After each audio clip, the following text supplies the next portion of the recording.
বলছিলাম ঈদের দিন শুধু কবর জিয়ারত করতে যাবেন না, যে কোনো দিন যে কোনো সময় কবর জিয়ারত করতে যান, তাতে যায় আসে না। ঈদের দিন শুধু সকালে কবর জিয়ারত করে কি লাভ? বাপ দিন রাত আশা করে থাকে আমার বেটা কখন আসবে আমার কবরের কাছে। বাপ মা দিন রাত আশা করে আমার সৎ ছেলে সৎ মেয়েরা কখন আমার জন্য দোয়া করবে।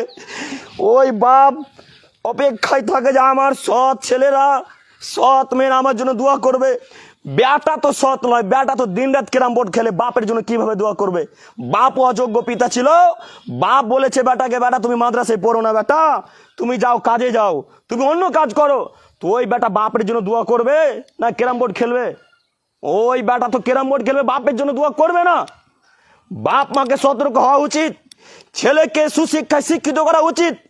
আপনি মরার পর যেন আপনার ছেলে মেয়ে আপনার জন্য কান্না করতে পারে, কবরের কাছে গিয়ে একবার বলতে পারে দুই হাত তুলে, আল্লাহ আমার বাপ মানুষ ছিল, সাধারণ মানুষ, আল্লাহ অতএব তুমি বাপকে ক্ষমা করো।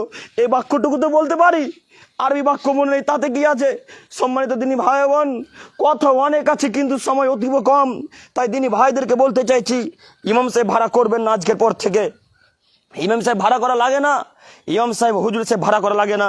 বাপের কবরের কাছে গিয়ে আল্লাহকে একবার বলেন, বলতে বলতে বলতে বলতে বলতে এক পর্যায়ে দুই চোখের পানি ফেলে দিয়ে বলেন, আল্লাহ আমার বাপ সাধারণ মানুষ ছিল, আল্লাহ তুমি আমার বাপকে ক্ষমা করো, আল্লাহ তুমি আমার বাপকে ক্ষমা করো, আল্লাহ তুমি আমার আব্বাকে ক্ষমা করো। আল্লাহ এ বাক্য কান্না করতে করতে একবার বলেন, ইনশাআল্লাহ এই দোয়া কবুল হবেই হবে।